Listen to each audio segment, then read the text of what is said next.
listen, everybody. BetOnline is your number one source for all your basketball info, stats, news, and scores.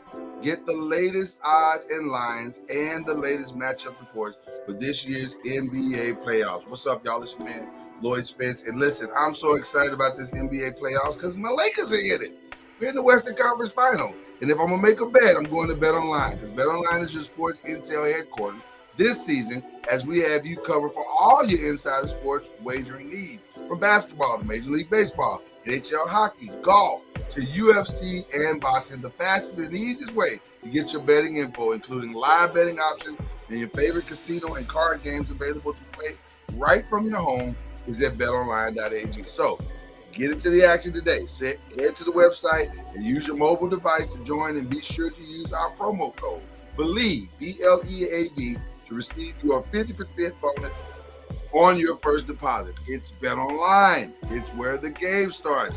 And the most important thing to do is tell the noise maker.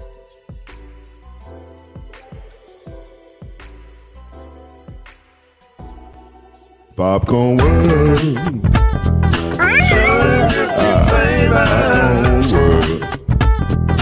Popcorn World. Yeah.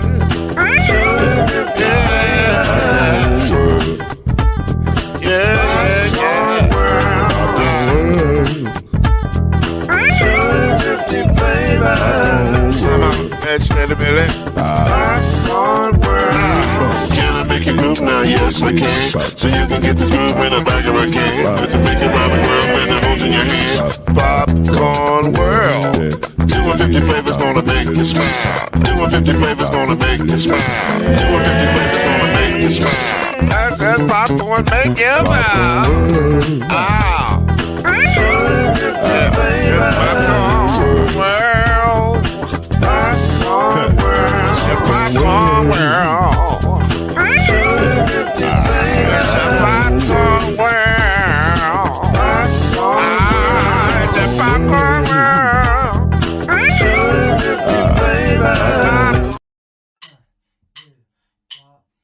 You're now listening to BLEAV in the ACC with Heisman Trophy winner and Florida State legend, Mr. Charlie Ward, Wave 3 TV, and Furniture Hall of Famer Kendrick Haskins, and Mr. Talking Noise himself, and of course Mama Noise's man, Lloyd Spence. And now it's time for BLEAV in the ACC.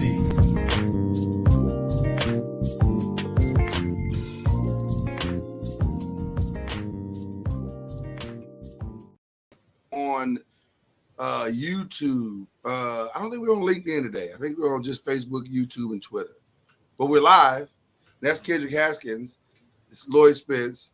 We're having a good time. Charlie Ward is en route. He'll be here in just a minute. He had big meetings this morning. Big things popping. Hopefully, little things are not stopping. So so anyway, we got a great show for you today. We really do.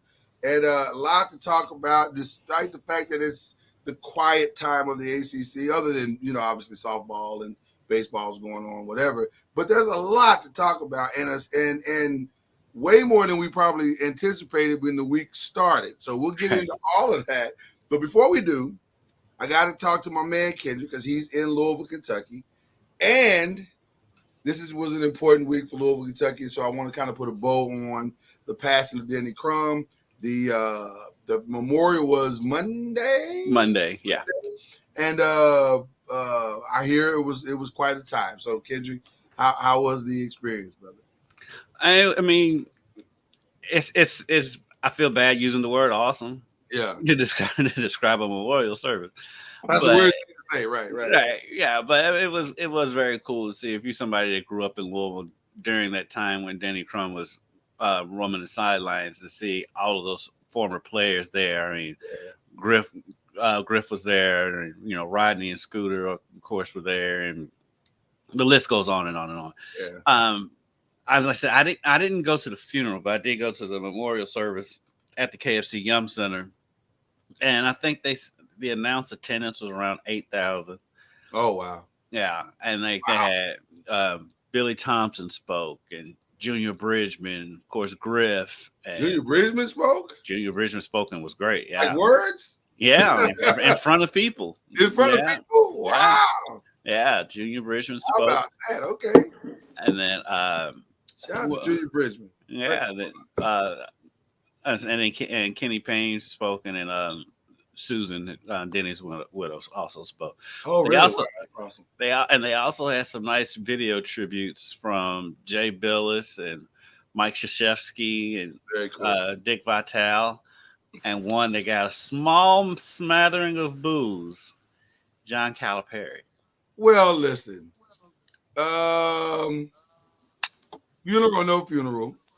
We know we're not giving that dude. I'm saying that dude as a fan now. But the thing is, though, That's cool that he would do that. That's very cool. him and Denny actually were rather close. I was gonna say, people don't understand. Cal had a better relationship with Denny than Rick did, Rick didn't have a video presentation or whatever, which is shocking. Shocking, but not shocking. A few around here it wasn't shocking, but it is disheartening. But you understand what I'm saying when I say shocking? Shocking, but not shocking. Right. It's shocking that you can't put the pettiness aside. Right. That's kind of petty, not to honor the dude that probably made it possible for you to have that second run. Like honestly, right. But it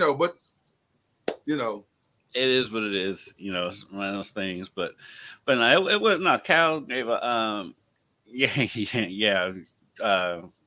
Griff was in tears from the moment he took the stage. Well, that was like his father, like a second father to him, I'm sure. Right. Yeah. But yeah, he was. I mean, Griff was great as usual. Of course. Then of course, Griff looks like he could still play. And so, but it was a good time for given the circumstances and to see so many of the former players there, and it was good. It was for what it was. I mean, what it was, fantastic ceremony. Charlie Ward has arrived, ladies and gentlemen, and he has not had a chance to respond to this. And I think he would have a somewhat unique perspective of this, being that he was on the other side of the court playing against Denny Crum. And what were your memories of the late, great Denny Crum, Charlie? First of all, welcome. Thank you. Welcome back, guys. There you go. I mean, I was fortunate to be able to play for a legend, so I was around, that part of it, and I've been blessed to be able to play against legends. Yeah. And Coach Crum was one of them, and so, he'll always have his normal attire.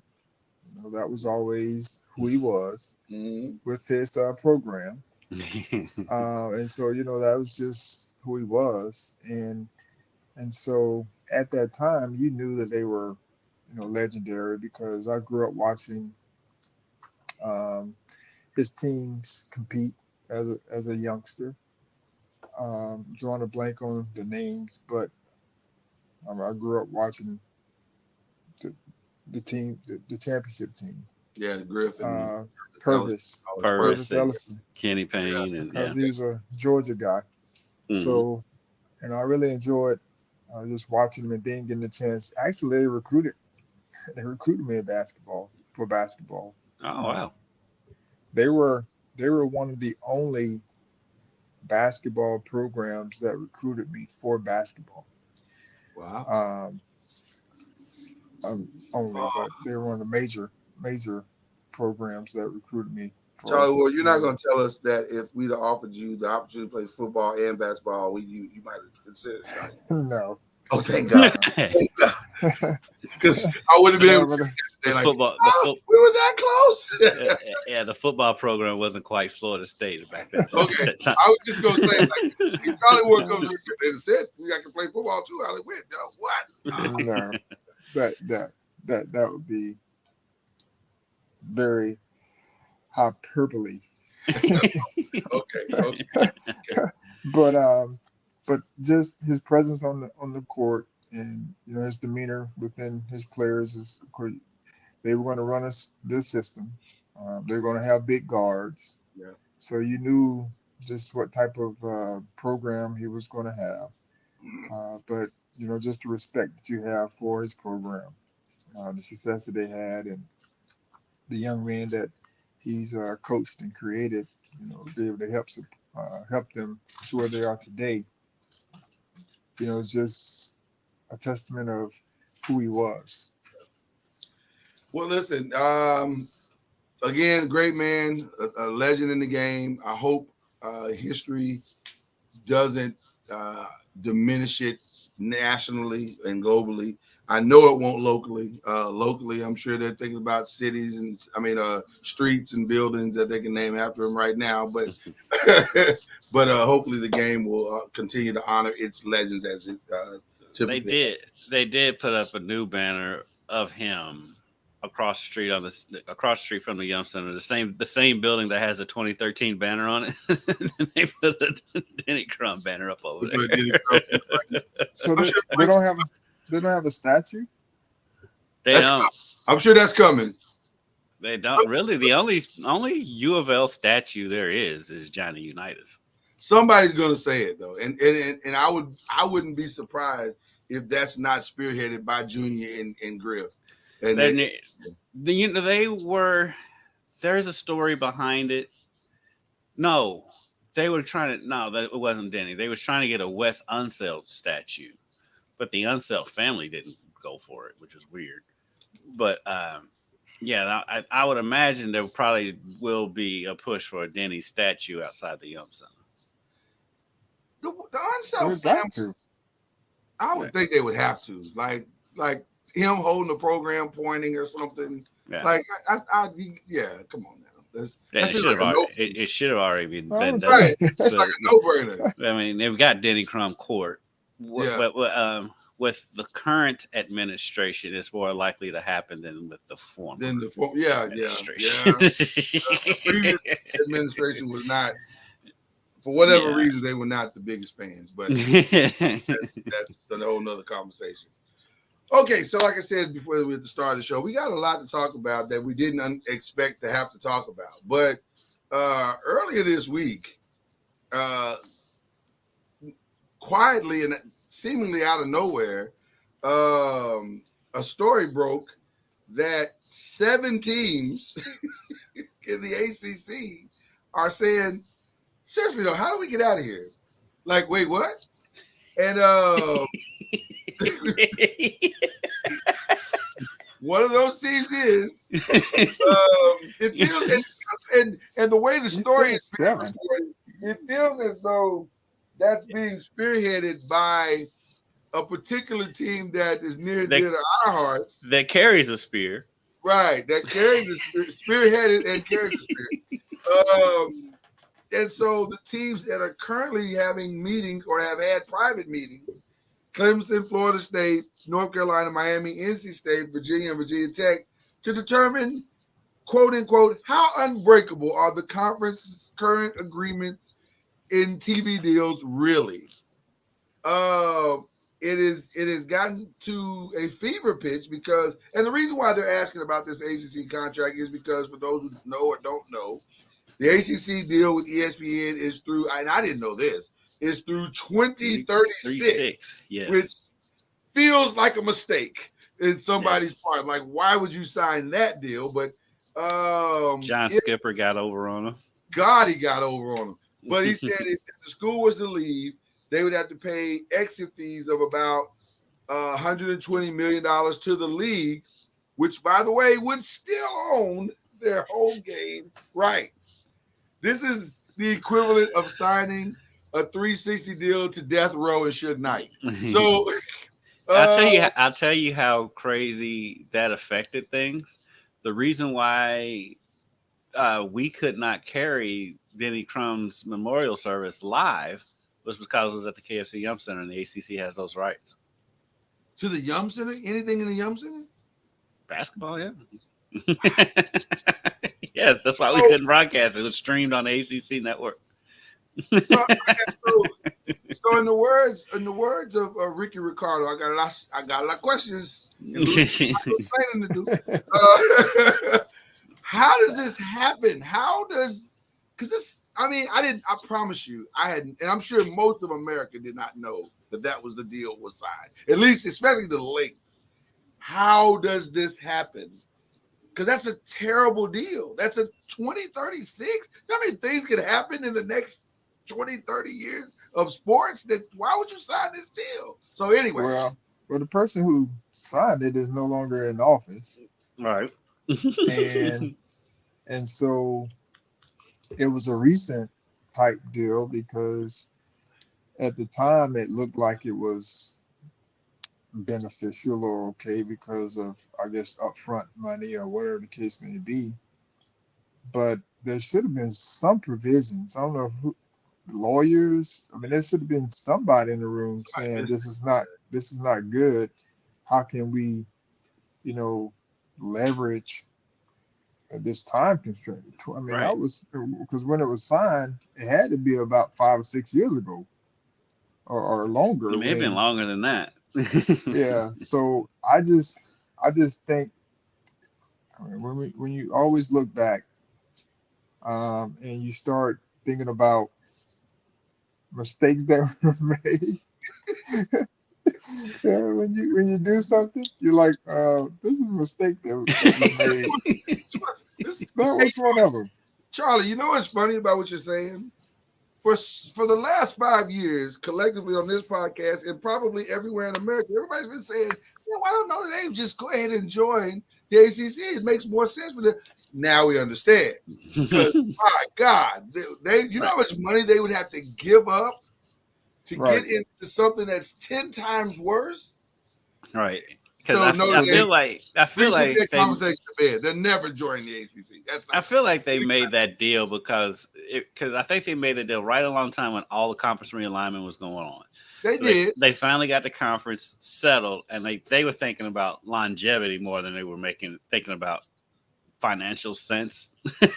Because they're going to be a mid-major money wise. Because like UCF is going to be making more money in the Big 12 than anybody in the ACC is making. And to your point, that shows the difference between someone who is nearsighted and someone who's who's a visionary.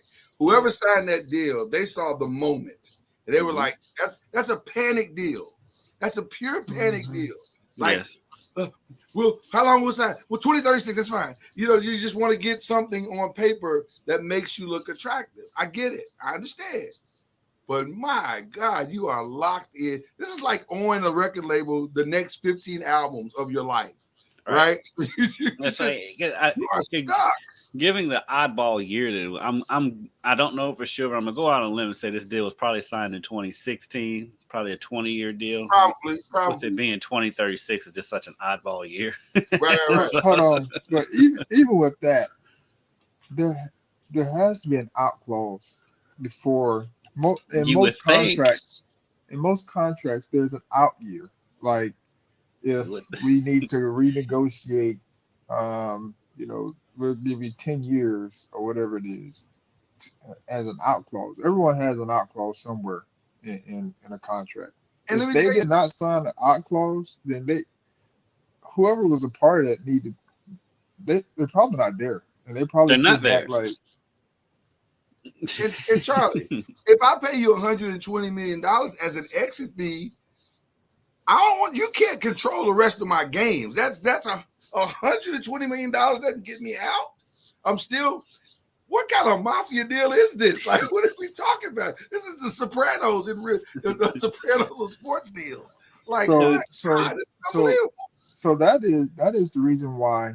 Now that you all are explaining all of this, that is the reason why these 7 schools who are making, probably the bulk of the resources, or bringing in the bulk of the resources during this. I mean, for the ACC, that's the reason why they are picketing. No question. Just call it for what it is. Right. No it is hilarious that Virginia Tech is in that mix, considering their last few years.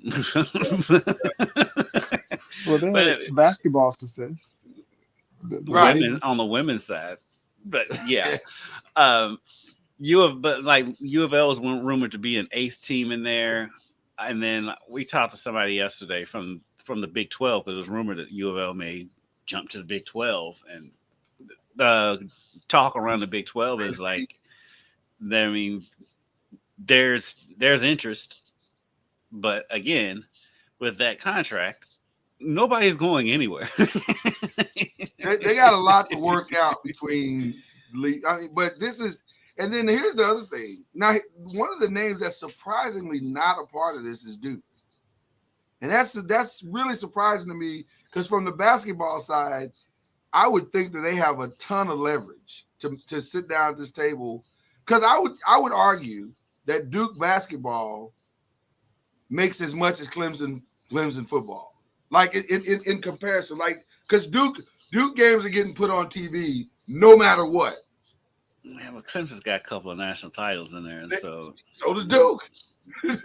when Duke ain't won a title in a long time. I'm saying, but they have the cachet of the national championship always hanging over their brand. Football, yeah, but football's. Well, I agree with you on that side. Football rules the day. But I would say Duke is probably making more money than some football programs. That's but what I'm not saying. Clemson.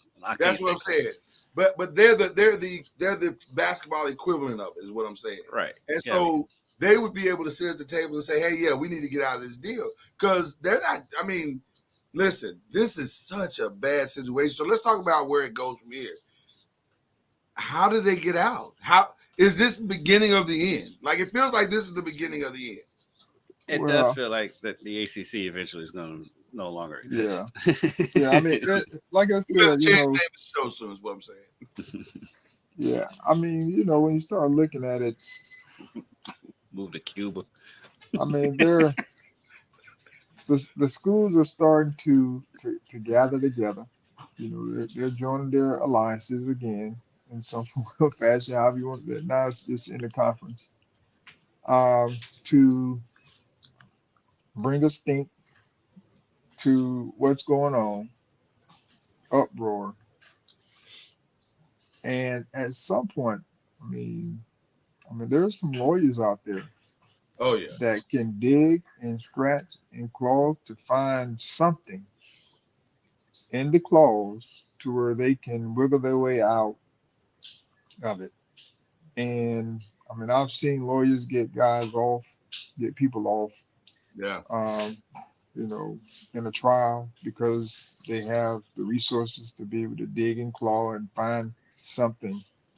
And I think essentially this is going to come back, I hope it don't go through the courts.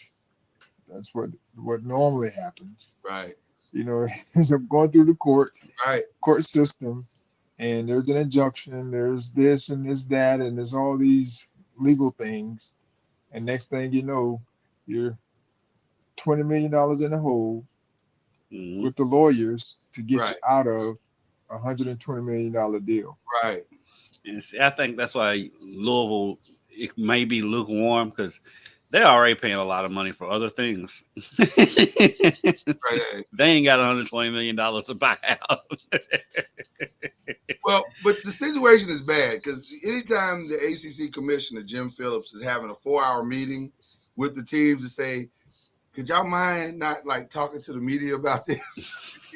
That's not good. There is tension in the air. Yeah. To say the least. And they're in the spring meetings right now, right? Right. Yeah, they just concluded, I think, yesterday. That I would have loved to have been a fly on the wall for those meetings. I'm sure they're pretty intense. I mean, I've heard, some people say that they when they walk in the room, their eyeballs and they can feel the heat because they're leading the pack in some of this stuff. Was this meeting rated R? It feels like this meeting was rated R for language. Oh yeah, I've heard it was rated R for language, strictly for language, no other reason. So that's part of it. But when you're going to be a leader in something, there's going to be tension, and you just have to be willing to live with it. But the greater cause is, how can we improve? That's what, essentially what this is all about. How can we improve our financial gains? Um, because the people around us, they're improving. Yeah. They're not staying status quo. They're improving their facilities. They're improving their visibility. They're improving a lot of different things. And so, how are we going to move forward? I think this is what this is all about. And the other part of this, Charlie, to your point, your great point you just made, how that to me, this is my non-legal mind speaking right now. There seems to be only one path to this, and that path is not great. That path is not a paved road. It's a dirt road with rocks and mud and potholes. And that's renegotiating with ESPN, who has no incentive whatsoever to renegotiate with you. But that's the only way to really try to fix this. So I don't know what Jim Phillips' strategy is going to be, because listen, at the end of the day, it's a money thing, right? At the end of the day, it's about money and how do we bring more in and how do we leverage our brand of ACC everything to make more money. That's at the end of the day what it's all about. Well, the problem is you're at the ceiling because you can't. You got a whole ACC network, so you can't move that needle at all. You can't go out and expand unless the teams get like across the board better, unless they have like one of the greatest years in ACC history team wise, where they're like you got 4 teams in the top whatever, top 10, top 25 that are like, I'm saying the top 10 that are truly competing for a national championship, going into the expansion of the playoffs next year. This is a real problem. Like, there's no way to build true momentum to create change. And I'm telling you, man, it's going to be a long year for the ACC if any of these, especially since it appears on the surface, way too early predictions right now, but it appears on the surface that maybe only one of the teams in the ACC has a true shot to win a national championship. Like maybe Florida State. But do we all, does anybody think Clemson? No. Florida State don't Charlie, have I'm not doing that with you today. Charlie, I ain't doing that with you today. Florida State got a chance to win a national championship. Clemson, no, they don't. Hear this guy. Clemson is not what they were. Notre Dame is not a part of you. So what's the momentum? What's the incentive? But the U is back. Huh? But the U is back. The U is back. Utah was back last year, y'all. Utah did a good job last year. They were in the championship game last year. The U is y'all back. Y'all talking about Utah? No, we're talking about the U. Other U ain't been back for quite some time. They're back. Just ask them. Right in the back of the conference, baby. Yeah. Goodness gracious. This is a real problem. This is a real problem. Oh, it's a serious problem. But I don't see any way out. Like Charlie said, there could be some lawyer out there, big Matlock up out of the grave with his gray suit, and he can come and figure some stuff out. But right now, because I've read that even lawyers have been like, yeah, we don't see a way out of this. But Johnny Cocker is rolling over his grave right now. He's like, this is ridiculous. Because any contract lawyer is like, are you kidding me that you all signed this? And like, it's been a running joke on Lebatard because John Skipper's on there. And he was the president of ESPN who negotiated that deal. Got him. And like Levitar will like kind of poke him and he just kind of laughs about it.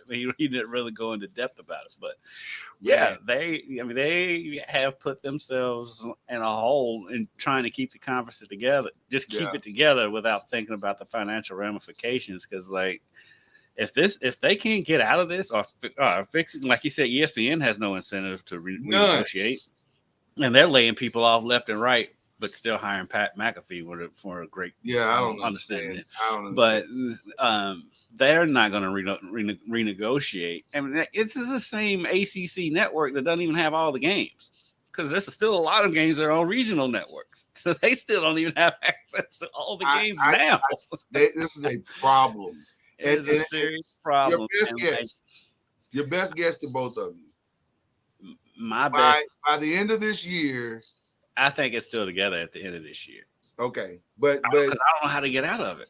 Now after 2036, the ACC is probably going to be gone. But at the same time, wait 13 years. Well, that's what I was going to say. At the same time, I can't see this dragging out another 13 years. Yeah. I think within 5 years, the ACC is gone. The whole ACC. Well, what's going to end up happening is the realignment piece, I think, is going to come into effect at some point. Meaning this is going to end up in federal court. Mm-hmm. I mean, this is what it seems like, where the federal government is going to have to come in and say, just like the student athletes' rights, mm-hmm. you know, you can't do, even though it's a contract, and we've seen contracts be broken time and time again, and be minimized in a lot of ways. And so where you don't have to pay whatever they're talking about paying on the contract. And so I just think that at some point there's going to come up before 2036. Yeah. Because that it's going to get to the federal government, and they're going to make a decision on the realignment piece to get whatever they're talking about getting, SEC, Big 10, Big 12, whatever the conferences are, and everyone getting aligned in those conferences, to where they probably make it 2 or 3 conferences, or 3 or 4 conferences, and then they kind of pick and choose from those groups or those teams that's in those conferences. So I don't want to prolong this. I know we got other stuff to talk about, but I just thought of something. It's a weird strategy. But could the conference claim,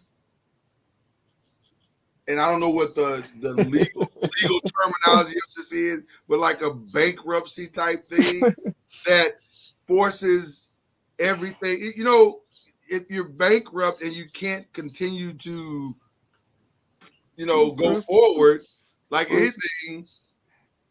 But it's hard. It's hard to say you're bankrupt when you're making at least 30 million a year. I agree. I'm just saying, but some version of a bankruptcy that says we can't continue as a conference. Hey, there's been former presidents who've done it.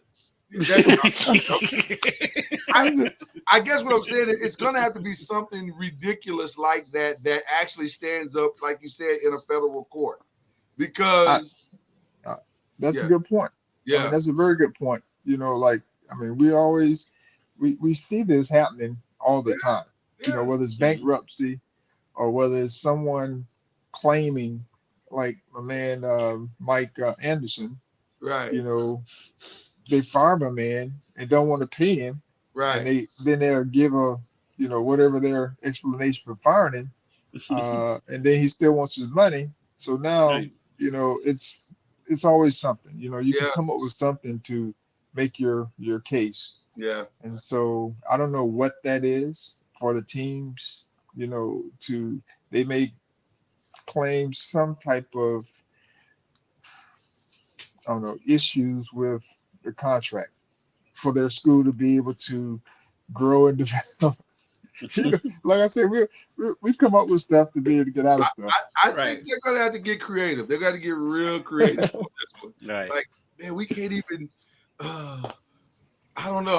They're gonna come up with something, but they'll say they can't compete because look at all the money the Big 10 and the SEC are making. Right. By the way, fair market value. There's some truth to that. There is some truth to that. So, more gangster at this point. ESPN's contract over the ACC or LSU in women's basketball? It's obviously ESPN. Yes. But not by much, though. I don't know. The LSU is killing it right now. We are moving. But hold on. We're Go ahead. gonna revisit this. Okay. Absolutely. The LSU women's basketball, even though We're here right now. they, We're here. We oh, are at the moment. Stay there, Charlie. Give us your feedback.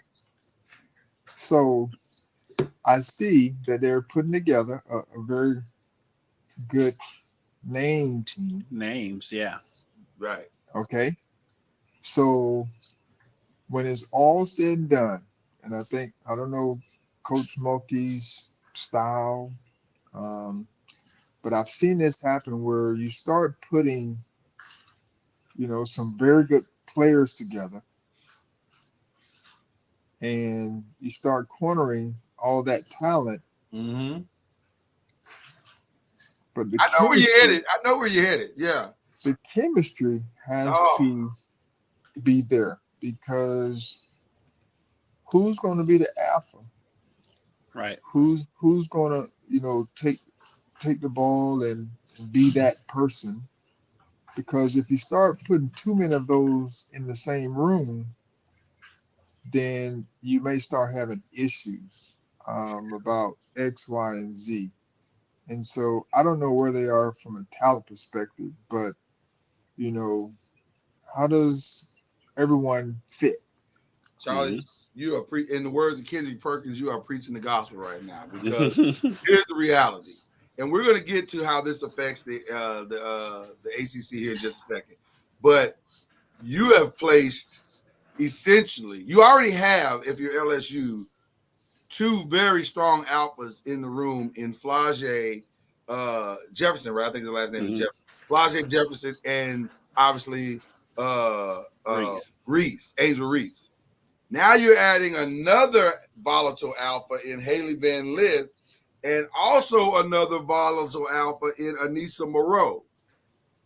And there's only one basketball, and they're all got the same goal. All four people have the same goal, and that's to make it to the next level, which, by the way, I don't know if that means anything in WNBA anymore, because they're probably making more now in their college years than they could ever make in the WNBA right now. But I will say that as much as Angel Reese, as much attention as she garners and deserves, she doesn't strike me as somebody who has to score. She does all the other stuff too. She does. She only averaged 12, 13 points a game. So I don't think Angel from the scoring perspective is the problem. I think Angel from the culture perspective is the interesting factor, because Angel and Flau'jae and those guys have established a very distinctive culture on that team. And you can see it. And Ken Haley, who has her own personality, is that a nice way to say it, Kendrick? Her own personality, unique personality. And Anissa, same thing, who is now, I don't want to say failed, that's harsh, but has had challenges at now two different schools. It's the same thing that we're saying, a lot of us are saying about John Morant, which we'll get to in a little bit. At some point, it's not your friends. It's not your school. It's you. You know what I mean? And so I agree with you, Charlie. I think stockpiling talent like this on paper looks good, and they will be the clear, in a way, number one team in the nation going into next year. By the way, I think college women's basketball has to take advantage of this moment. This is a moment for them. If they can use this year to LSU everything they do. LSU and Iowa should open the season. Oh, LSU, Iowa, midway, you got to go LSU, South Carolina. Well, they're going to do that anyway. Yeah. But then also, I think you got to go UConn, LSU, or UConn, Iowa. There's so many different. You see, UConn and Louisville signed a 4-year deal. I think you got to go LSU, Louisville. Yeah. Just LSU, Louisville. You can go Iowa, Louisville. If nothing, just for this year, you got to go do that. They're in a moment right now that they can maximize and really push the sport forward with some must-see games. But anyway, but it feels like they're dragging their feet on it too. They are, and that's not surprising either. But Eddie lives to Louisville. That would have left Louisville with a sizable hole. But Louisville has actually done extremely well in filling that gap, bringing in Jada Curry from California, bringing in the what's her name? I have it right here. If I can just, it's a scroll thing, people. It's a scroll thing. But I know it was Jada Curry. Who are the others, kid? You might know them off the top of your head. I don't. Okay. There were three. I'm just getting out of Derby. There were three commits that were very high end. Yeah, they got it, and they got a big too. They got Kiki Jefferson. That was the other one. Kiki Jefferson, Jada Curry, and I think there's one more. Like you said, there's one more that I'm forgetting, but they rebounded quite nicely to the point where I think they'll be probably still as competitive as they've been. But also in the ACC, that wasn't the only thing that happened. They got there was some other movements that were somewhat unique. Lexi Janarski left Iowa State, went to North Carolina. You see Balagoon transferred again? Who's that? Balagoon. Where did she go? I don't know. I saw she left again. I'm like, how is she still? I mean, she's like Stetson Bennett. She's on 6 or 7 years, right? So at some point you got to. She started because she played 2 years at Georgia Tech, 2 years at Louisville, was at Duke last year. That's weird. I don't know. I hadn't heard that. Okay. I know Kennedy Fauntleroy left Georgetown. She might need to graduate. Right. It's probably time. She probably has at this point. Right. It's probably time to move on. Something. I mean, Haley's graduated. Haley graduated. She walked on Saturday. No, I'm saying graduate and get a job. It's probably time, Charlie. It's probably time. Maria Gokden, the 6'3" junior from Boston College, she went to North Carolina. So North Carolina has done well in the portal as well. Virginia Tech picked up Alana Michaud from Minnesota. Okay, I was wrong. Balagoon is with the Aces. Oh, so she did graduate. She's gone. She's done. Yeah. So she does. Okay. She did graduate. She did graduate. She did exactly. Paris Clark went to Virginia. Matilda Eck went from Michigan State to Virginia Tech. And Tana Meyer went from Boston College to Duke, which they needed that because Duke lost a lot of players. Duke lost a lot of players off last year. That was so weird. I don't know. Coach Larson, Carol is she's running them all, but she needs some scoring. Well, listen, it may be that her style is because I'm sure there's a lot of Gino in her style. And maybe that's not. She wasn't a Gino disciple. No, she was a Pat Summitt. Carol was Pat Summitt. Who am I forgetting? Who am I confusing her with? I don't know.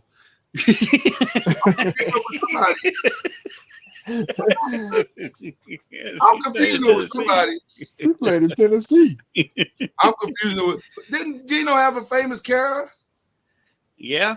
Not Lawson though. The Kara he had, she's still playing in the WNBA. That's probably what I'm confusing her with. Then I got you. Listen, but both. I mean, Duke, they need some scoring. So I don't know. You were saying that last year. Yeah, I don't know if that was a system.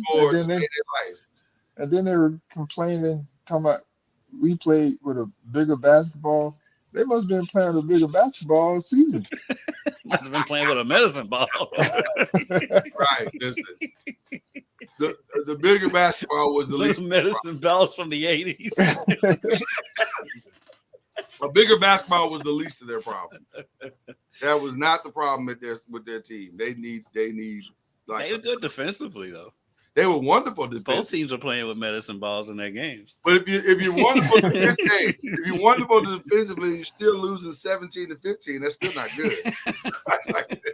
That's still not good. So anyway, crazy time in women's basketball. But it's interesting. It's very interesting because I think, like I said, they're in a moment right now. They have a moment. They're in a moment right now where they could be more anticipated coming into the season than the men's college basketball if they market it and do the right things. They got more these marquee matchups. Yeah, they got way more recognizable names. Yeah, way more recognizable names. I think that's a plus for the women because their players are normally there 3 years, at least 3, At Right. least 3, right? because they don't have, they're not itching to go to the WNBA or overseas or Well, whatever. now they they'll may. be there 4 or 5 now because again, like you said, they're making more money.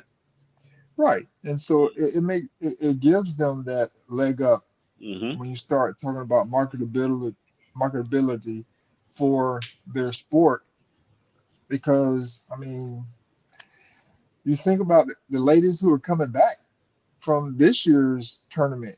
I Mm-hmm. mean, they're It's actually everybody. coming back. Yes, It's just so- about everybody that you knew.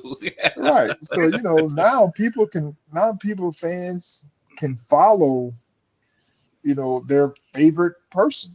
And it's genuine parity. Like it's not UConn dominating and everybody else is just playing for second. Correct. There's a legit shot for everybody now. Like and you have a heel, like in wrestling, you have a heel. LSU's you have a heel you now. have a legitimate heel in LSU now. So Yeah, this people could don't like be- them. oh no, they have. There's no love. They will be the because most. of Angel. It's because of Angel Reese. Let's just be honest. I think Kim Melky plays a big role in that too. Well, listen, Haley does too. Van List just pulled an old school. I'm joining the Four Horsemen. Kevin Durant like move. So yeah, she just pulled a Lex Luger. right. So But it's a legit villain team now. It's a legit. but I love that though. I do too. I do too. I love Kim Mulkey's like her personality. Like she doesn't care. Like She what people say about her dress. She definitely don't care about that. She obviously does not care about that. and Angel Reese is the same. Yeah. Like Kim Mulkey made that abundantly clear that she doesn't care. They listen. They I love are. I teach I my do wife. too. I love that it's a heel, and I love that there's teams that do have firepower that could knock them off. I tease my wife about this all the time. There's a scene in one of my favorite movies, Remember the Titans, where Coach Yo's daughter tells her about all these great things that's going on in football, and Coach Boondar looks at her and says, "I do not care." That is LSU. They do not care about what you think about them. They don't care if how you feel about how they run their program. They don't care, and it's kind of a healthy attitude for a team to have. Just do what you do and let the chips fall where they may. I mean, they're definitely the Monstars. Oh God! Listen, on paper they're going undefeated. On paper they're going undefeated next year. I don't know what, because they just got strong on the interior. They got a better backcourt now, and they have a championship pedigree. On paper they're going undefeated, but we know that's not true. But they only lost 2 games last year. Right. I mean, So it could go undefeated. and you know what's crazy? The original heel is no longer a heel, UConn, because with Becker's coming back, she's going to be the feel-good story. Oh, it'll be a feel-good story. Everybody's gonna be rooting for. And if they beat, they're gonna be rooting for UConn. What? And the same thing, South Carolina. And the same thing, South Carolina, because everybody's gonna be chasing. Listen, they're in a moment. They got to take advantage of this. They need to set these games up in the regular season. They need to set them up in the regular season. Let them play, and then start the season. They can even do a round robin tournament, which I think the men should do. I think the men's side should start out with a replay of the Final Four. Why not? One of the best suggestions that I heard was they need to do a Dickie V type classic, or that opening. You know that opening thing they do every year with the 4 teams, like right at the start of the season. Every year. When they used to have the Big Four Classic.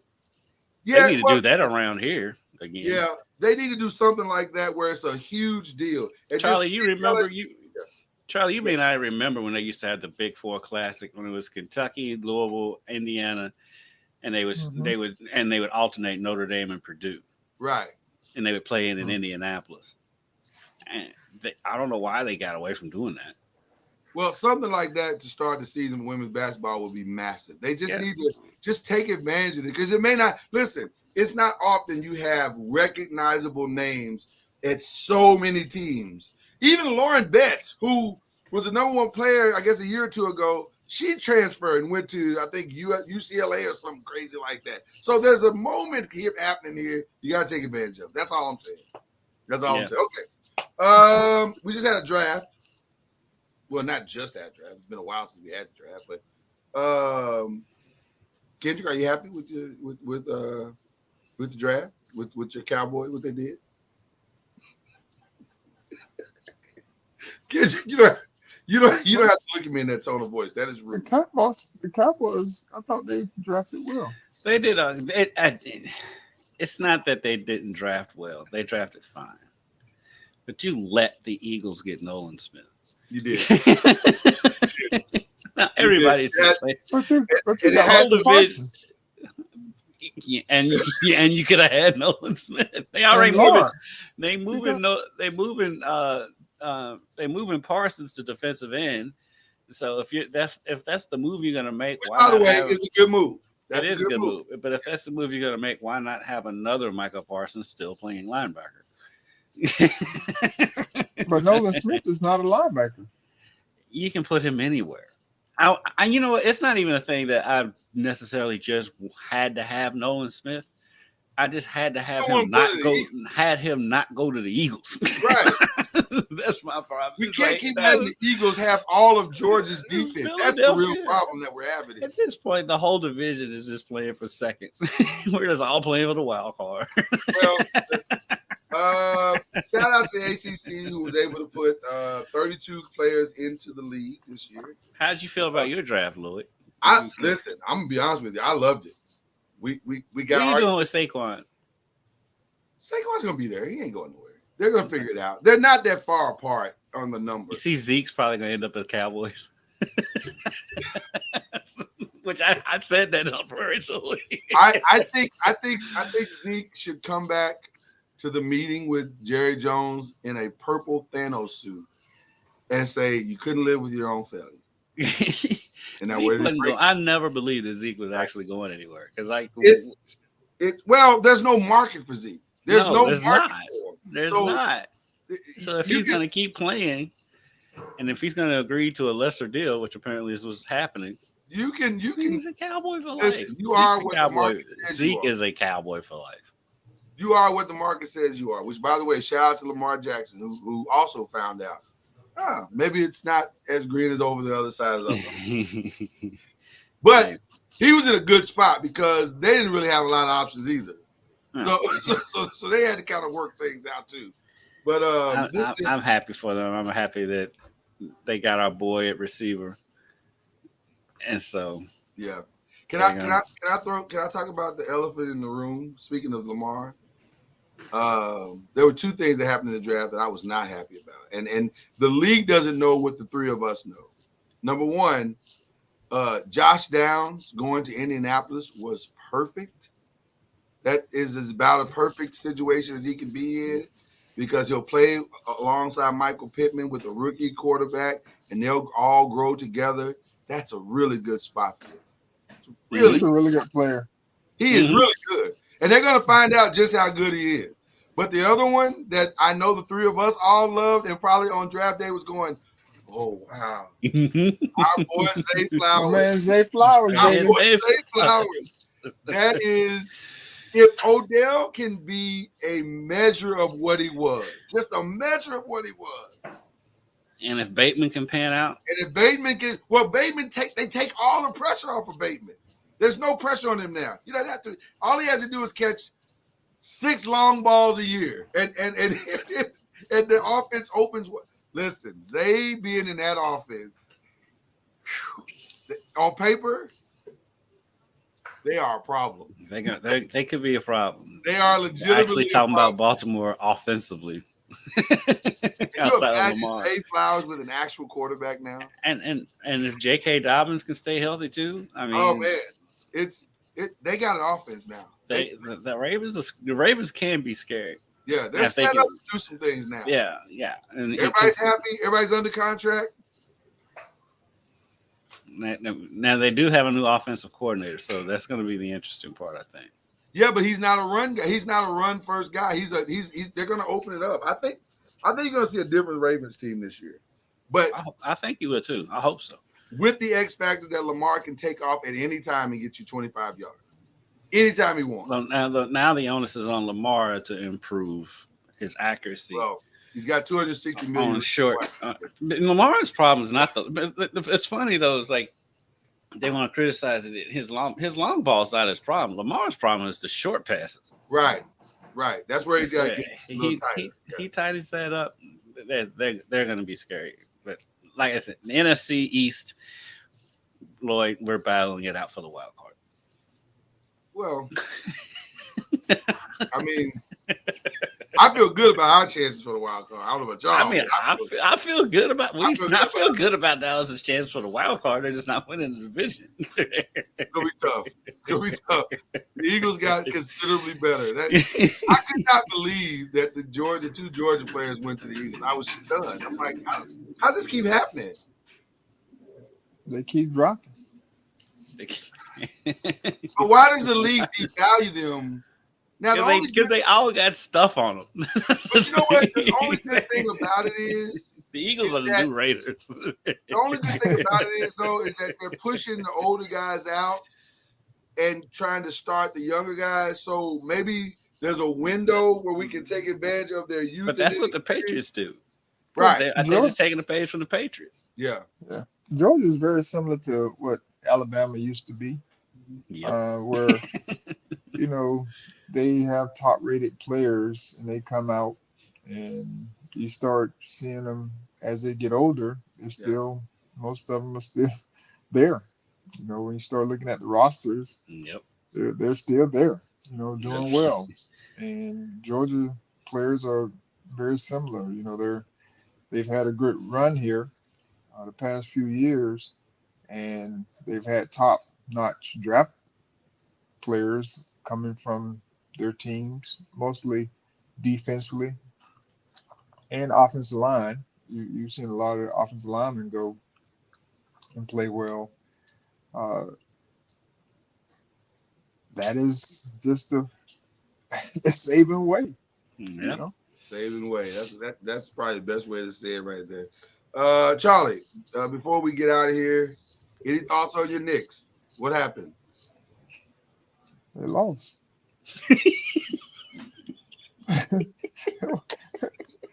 That's what we do.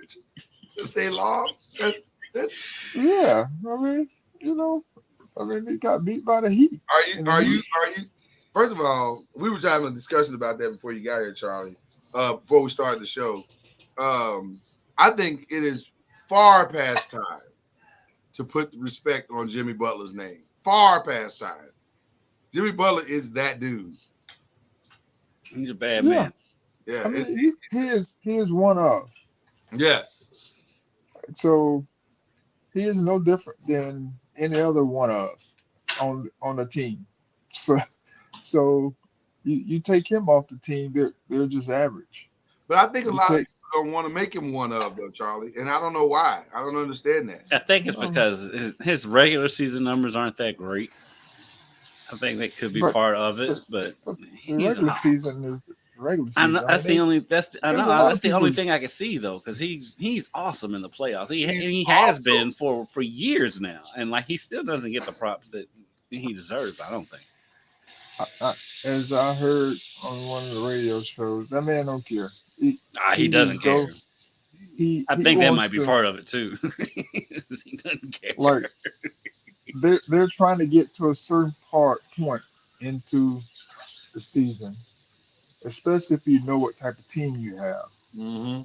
And of course, everyone wants the best seedings, just to make sure that they don't have to play extra games or whatever the case may be.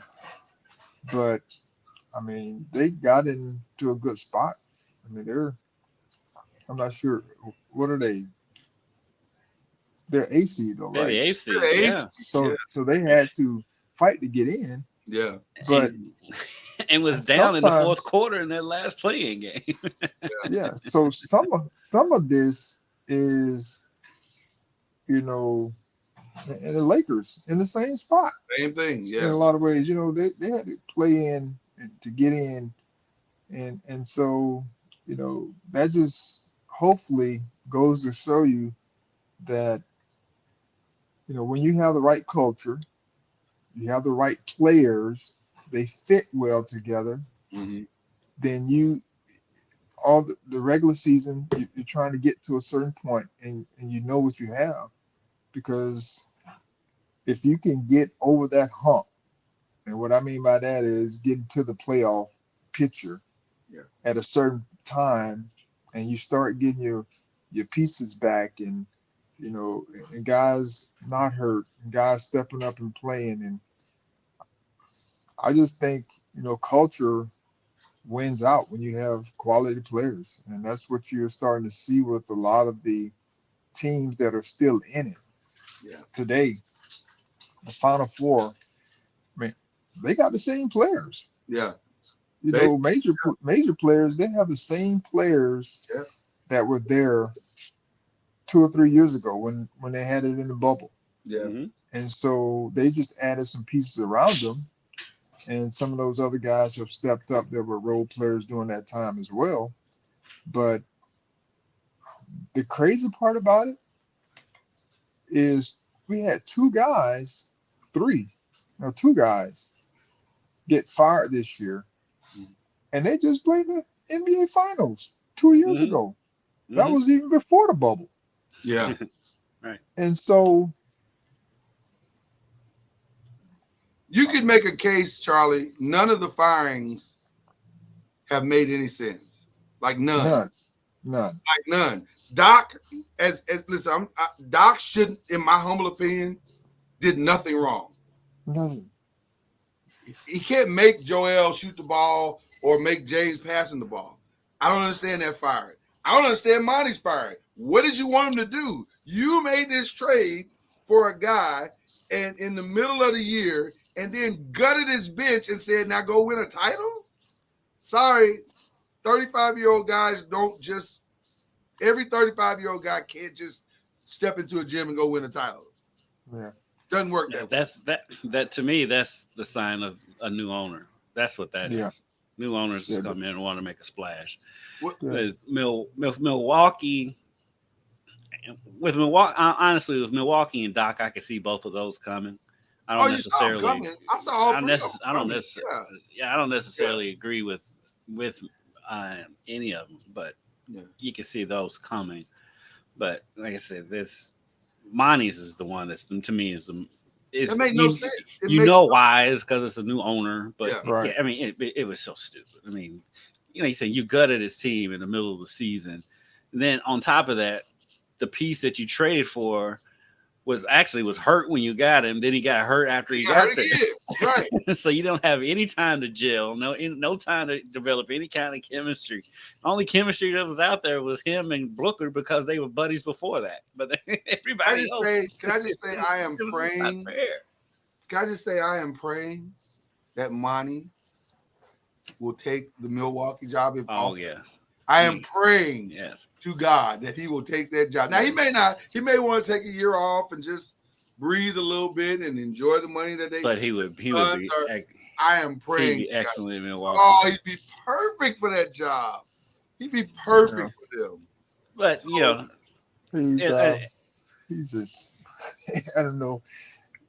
He's in a state of trying to figure it out right now, just like all the rest of them that's kind of been let go. Yeah. There's family things going on, and so I don't know where he's going to stand moving forward. And he's praying, God will show him and give him direction. I'm just hoping. But I can see Doc. If say Monty doesn't take the Milwaukee job, or if they offer it to him, I mean the best fit I would say would be for Doc. Doc would be great there too. To be at Milwaukee. Yeah, it'd be great. Because most times coaches don't get those. I mean, they don't get those type of teams. Right. To kind of continue. Most times you end up with, young teams or bad teams, they're right there. Mhm. Like they're literally right there, and they just need another coach that can help get them back. Yeah. And I don't know what the owner or whoever was making decisions was thinking about, when they got rid of Coach Bud, but their quality, they don't have to go and get a newbie, I Right. should say. Right. You Right. know, a Right. newbie, They can get an someone that established coach. correct. Yeah. I wonder with Doc though. I think it's now what 10 game sevens he's lost. He's like losing his coach in game 7 or something. I heard that's He heard is, that but stat. you know what? I also I'm like just the way- wondering, like, if you're Milwaukee, do you consider that when you're making your decision? But if you're going to consider that, you have to consider the whole, not just the blanket narrative of that he's 0 and whatever in the last game 7s, but also consider that he's lost those game 7s when arguably most of his best players have been hurt in some point of the series that he was in. So it's not as simple as he lost those game 7s. Right. Like this last I just thought it out. No, you're right. You're 1,000% correct because you can easily take that narrative and run with it, and a lot of people have. But I love that. The other day Richard Jefferson was breaking it down and reminding us all. But remember, Chris Paul was hurt for this one. Blake Griffin was hurt for this one. Mhm. This person, I mean, he's had a run of bad luck that's been quite astonishing. Like that's more astonishing to me than the fact that he lost the game 7. And then in this year in game 7, he had the two mentally softest superstars in the league. I mean, going into Boston. they could not have played worse if they tried. But anyway, but Lloyd, you haven't mentioned your Lakers today. I haven't. You're trying to keep them under the radar. I'm using the Charlie Ward strategy right now. We're good. How did you feel when you're down 3 with 50 seconds left? Mm-hmm. You have LeBron James with the ball being guarded by Jamal Murray with 5 fouls. Yeah.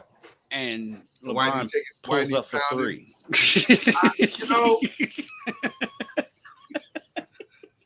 One thing more wasn't made of that because it was LeBron. One thing I've heard a lot about in the last few days about Denver is that the air is really thin up there. So my only thought process is that maybe the combination of the thinning of the air messes with cognitive thought. You know what my thought was? What's that? JJ Barea.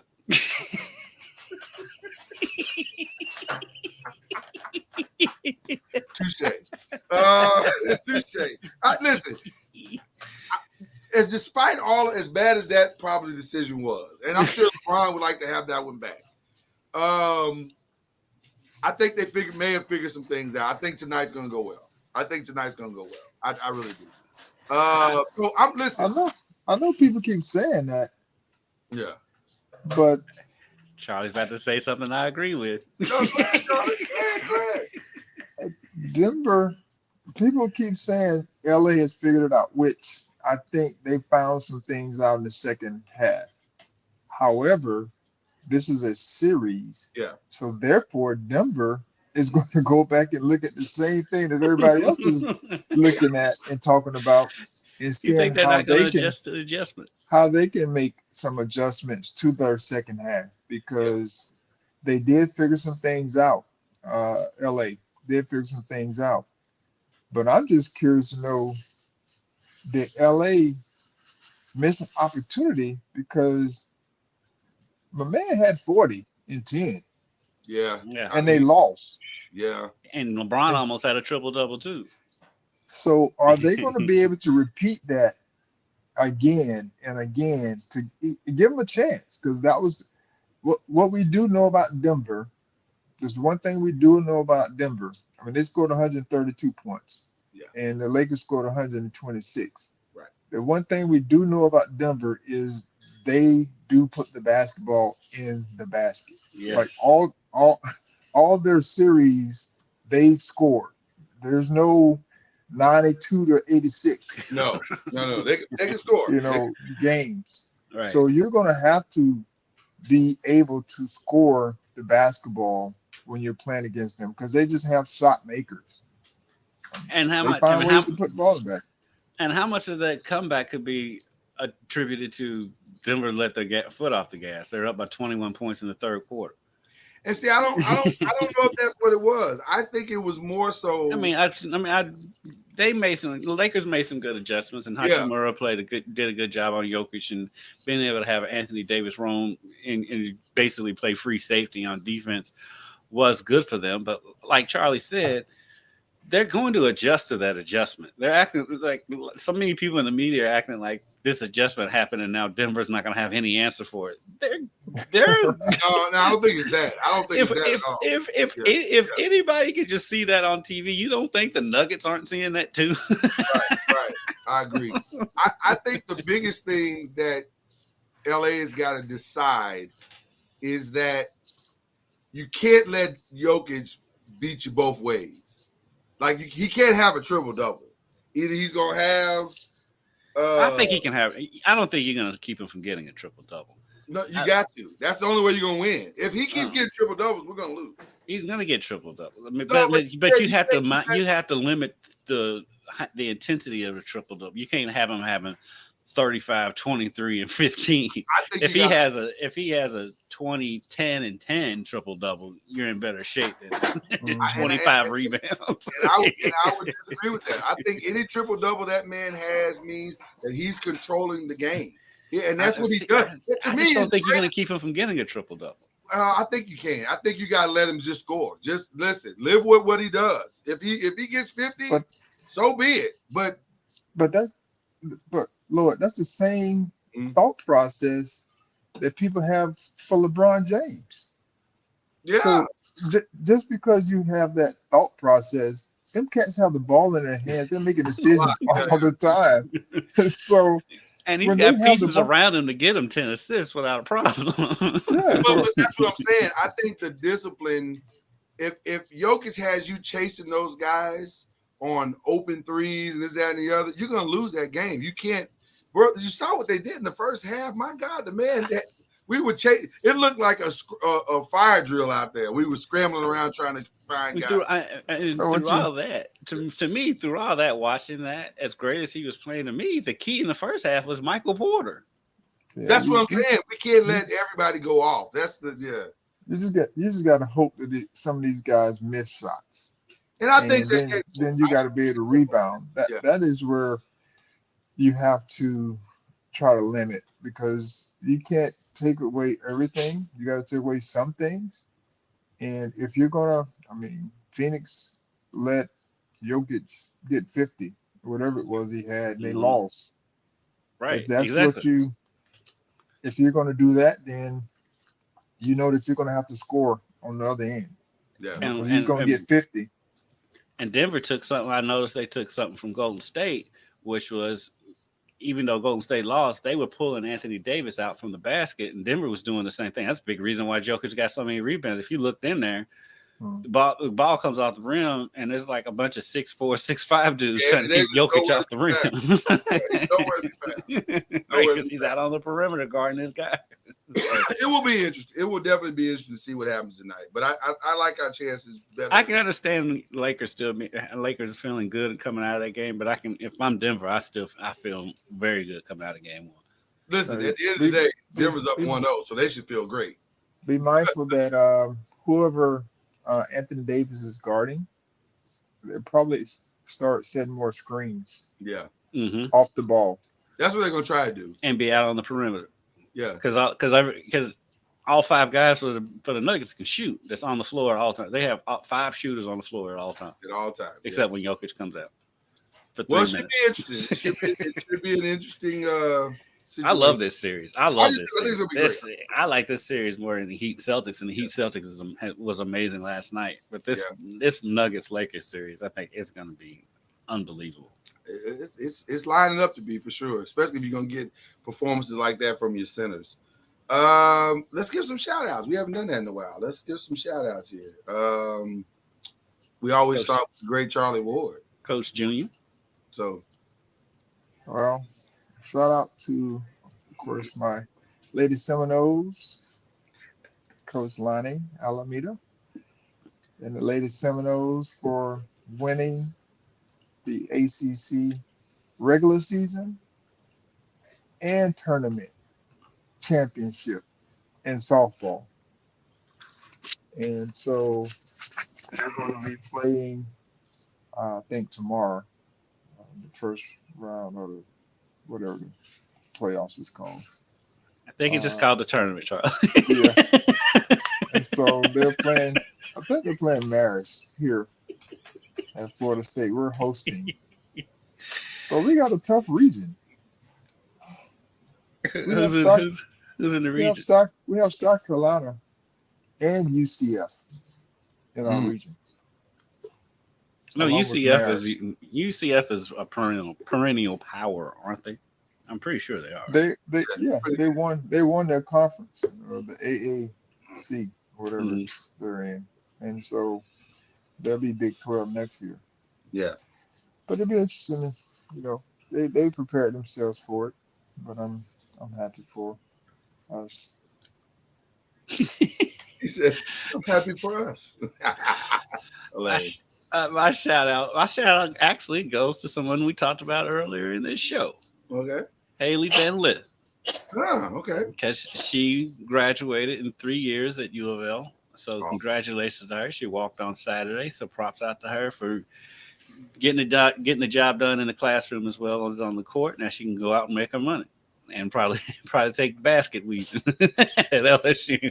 Yeah, she's taking any challenge. Of course, were her teammates there? I did see a picture with her and Narissa there. So I did see Marissa Russell. I did see a picture of those two together. And so she did something in 3 years that apparently Stetson Bennett couldn't do in 7. that was. I'm sorry. If you go, you weren't wrong. You weren't wrong. I'm sorry. If you go to college for 7 years and don't graduate, you deserve all the smoke you get. Speaking of, I didn't bring this up, but did y'all hear that Caleb Love is leaving Michigan and that one of the he couldn't get in. He couldn't get in. That's what at least that's what they're stating, is that he couldn't get in. I don't know if all of that's true or not, but they're saying he couldn't get in. He didn't have enough credits or something. Yeah, the credits didn't. That I've never heard. I've never heard of that. That dude's been in school for like 4.5 years. The credits didn't match. Yeah, I've heard that happening to credits. I've heard that happening to regular students. Right. It doesn't normally happen to 5-star transfers. So I don't know. Seems weird to me. It's kind of fishy, Lucy. It's kind of fishy. So I don't know. I don't know what that's about, but anyway.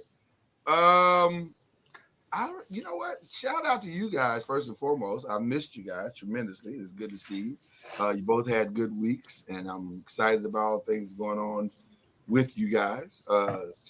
We can't talk about any of it right now. Any of the things going on in our lives publicly, but soon we will be talking about a lot of stuff, hopefully. And so I want to give a shout out. And then we didn't give a chance to give a shout out to any of the mothers, but happy post-Mother's Day. I hope you all had a good time. Happy Mother's Day. Belated. Yeah, belated Mother's Day to all of the mothers out there. And then shout out to, and this is a weird shout out. Shout out to the Inside the NBA crew. And my shout out to them is because I've heard a lot of, I'm going to use some Charles Barkley lines now. I've heard a lot of idiots and talking heads talking about the Ja Morant stuff from ridiculous perspectives. He needs to stand he didn't break any laws and this, that, and the other. And I was so proud of the Inside the NBA crew for just telling it like it is. Here you are, a young man with tremendous responsibility as a leader and a role model, whether you want to be or not. And I'm sorry, sir, that comes with some pressures that you have to meet. And you don't get to act a fool and do ridiculous things. And we're supposed to absolve you. This is the world. This is the real world that you live in. And did you break any laws? No. But was it insanely dumb, and you're on a dangerous path, young man. Let's just be clear. You're on a very dangerous path because everybody's talking about this one incident. But the truth is, you've had 6 to 7 incidents over the past year that are all questionable. Very, very questionable things. That's called a pattern. You have developed a pattern of bad behavior, and it's character now. This is character we're talking about. So you got to look in the mirror and examine your character and ask yourself, who do I want to be? Or more importantly, who does God want me to be? Mhm. What was I created to be? Was I created to be a great basketball player, be a role model, and take care of my family? If that's what you're created to be, go be that. Stop trying to be all this other stuff. And I appreciate the inside NBA team, Shaq and Kenny and Charles for just and Ernie for just telling it like it is, not all this other political mumbo jumbo nonsense. This is not hard. Stop doing dumb things, John Moran. Right. I mean, you literally just got off of being suspended for doing this. Yeah. Yeah. This is That's where the buck stops there. It doesn't matter what it is. And It by the doesn't way, matter. It doesn't matter if you got suspended for leaving the trash can out, not bringing the trash can in, and then you come back, and 2 weeks after you get off work, you go and leave the trash can out again. I don't care how stupid that sounds. You're gonna get suspended again. You're gonna get the book thrown at you. It's just common sense. Kenny Smith may have had the greatest line of all last night. He says, at some point, it ain't the friends you chose. You're the bad friend. Right. You are the bad friend. You're the one with money and access and resource doing dumb stuff. You're the bad friend. You got to look in the mirror, take a hard look at yourself, and say, I got to fix me. A real hard look at yourself. So if they decide to spend you 25 games, or if they decide to spend you for 41 games, if they decide to spend you for a whole year, that's just how it is. Well, we always, this month is mental health awareness month. Ironically, right? and so one of the things I think, when it's all said and done, we all have mental health issues. Let's just be honest. Yes. Mm-hmm. Everyone has mental health issues. How we choose to deal with those depends upon our outcome. Yeah. Some people choose to pray about it and share it, whatever they're going through. Some people decide to drink and do other things to help numb the pain. Mm-hmm. Some people internalize it until it gets to a point where it's boiling over and they go and do something, And so we all have mental health issues that we have to deal with on a daily basis. Bills are due, and you're trying to figure out where the money's coming from. Mm-hmm. Yeah. I mean, we all have mental health issues. Yeah. Right. It's the choices that we make depend upon our outcome. And so I just think it's important that we all understand that mental health is for everyone. Yeah. Mm-hmm. And we have them on a daily basis, and so I just pray that we can all have a filter to make sure that, when we're dealing with something, we have people to be able to help us through those issues and not trying to hold things in or going and trying to numb the pain with whatever that numbing mechanism is. Yeah. Because the problems or whatever you're going through is not going away and then some people, with suicide. Yeah. That's what it comes down to. Yeah. How am I dealing with this, whatever I'm going through? That phase is like what I can understand vices with getting high or drinking. I don't condone it, but I can understand it. Right. I'm still trying to figure out how dealing with the mental health issue going on social media, flashing a gun. That's the part that I just don't get. It's like, I try to be understanding and everything, and I know part of it is because of the times we're living in, and it's just this generation is just different. Yeah. But you just got suspended for this. Yeah. Hour and And a you're half. like, yeah, I'm hyped. Right. Ain't my gun again. What?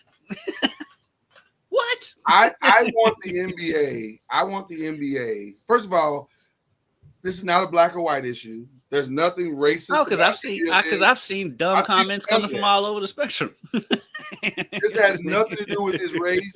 The punishment to me should be in alignment with helping Ja Morant become a better person. And here's how I liken it. I liken it to if my child does something. I have traditionally been a corporal punishment person. I have been, but I don't use it often because to me it should never be a first thought. It should always be a last resort. Mhm. Like the final thing, you've pushed this element so far, and the final thing is I got to deal with you somewhat harshly. I think this is where we are because you're not going to get it unless I deal with you harshly. But I'm hoping that a harsh punishment coupled with some, because I'd like to see him be mandated to counseling of some a real counseling, not 30-minute counseling. Mhm. You know, real counseling and some check-ins. I know that seems harsh, but some check-ins with the commissioner. Hey man, are you getting it? Are you starting to understand? You know, let's figure this out. Because here's the reality. This is the reality. We know this as black men. Brother, you about to be out the league. You're 10 minutes away from being out of the league completely. Mhm. Memphis is not a have to. Memphis is a luxury to the league. Whatever they get out of Memphis, from sellouts to whatever, you're not a major market.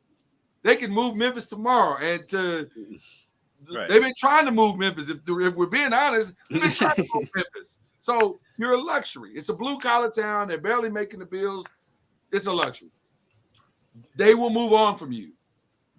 We're You're trying not to bigger than the league, right? Yeah, we're trying to keep you in the league. So I think the punishment, and I agree with you, Charlie. To me, there is a strong mental health component to this that he needs to recognize. Something is wrong with me if I'm opening up my own social media or my friend's social media and showing you my bad behavior. Something is wrong with you. There's something psychologically off.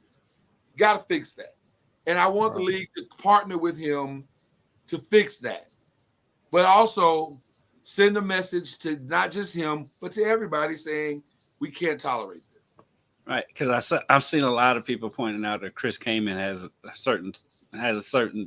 a similar issue where he had pictures with guns, but I'm like, yeah, but he's Chris Kaman. He's not Ja Morant. He's not a person who's thought of as a future face of the league. Does this guy have a Nike deal that I don't know about? Huh? Who's Chris Kaman? Thank you. Charlie, you just said it. I know the name. He's a white dude, center, plays for the Clippers. Dude off the bench. Oh yeah. That's what I thought it was.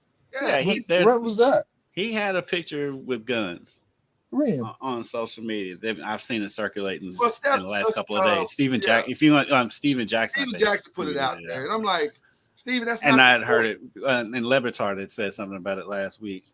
But I think he's not in the NBA anymore, is he? But he did it while he was in the NBA. That was their point. But the thing is, again, the fact that Charlie Ward played in the NBA for how many years? 11. And he's like, "Who is Chris Kaman?" No, I remember the name. I know it, but I'm like, that's the difference. That's the difference between him doing it and Ja Morant doing it. But it's unfair as it sounds. Life's unfair. If you're a star and considered to be the future face of the league, the league is not going to want the future face of the league flashing guns on social media all the time. That's just reality. So this is what you just mentioned was something that one of our assistant coaches yesterday was talking to our guys about, which they get talked to a lot. But he was talking about some of our guys who are going to be leaders this year because in the past they've been in the background. Mm-hmm. And now that guys have graduated, he told your name's gonna get called more because we're expecting you to be leaders. Right. And your role has changed. In the past, you might have got called out for certain things here and there, because you were in a certain position. But now that you're one of the main leaders for our program or team, you're going to get called out even more for positive and negative. And so just get used to it, because your position has changed. Right. And this is a very similar thing. When you're the face of something, you're going to get called out for whatever it is. And when you're not, when you're in the background, I mean, you may get called out or get your hand slapped, but if you're one of the leaders, you may get something chopped off. Especially when that something, Charlie, is worth billions of dollars. Like my buddy and Lloyd's buddy, my buddy John Lewis said, there's a difference between the guys wearing the red shirts on Star Trek and Captain Kirk. Yeah. you know the guy wearing the red shirt. Hey, you know the guy. He ain't gonna be in Rush Hour 3. It's probably gonna be in Rush Hour 3. That's exactly right. I just want, and I really want us as media to be more responsible than this. Stop trying to find ways to justify, especially this new media that we like to talk, like Draymond likes to talk about, this new media thing. New media doesn't mean you rewrite the narratives of truth. Right?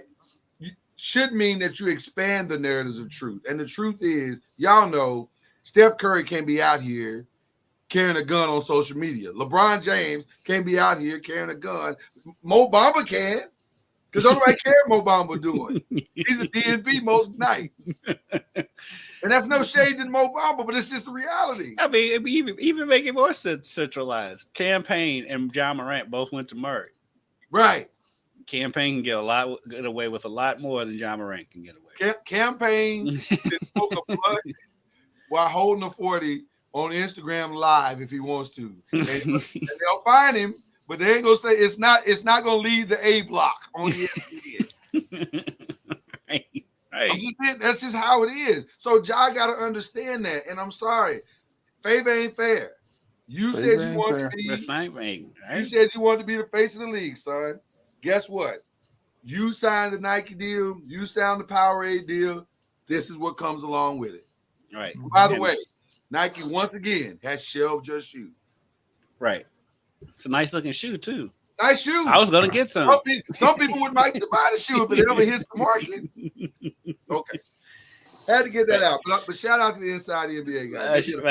But you know what, though, on the same token, though, shout out to Nike, because all this is doing is making the value of the shoe go up. Listen, once the shoe price but which is the other sad part of society. It'll be the most controversial shoe ever sold by Nike, by the way. The most controversial shoe ever sold by Nike. Unbelievable where we are right now. But anyway, we digress.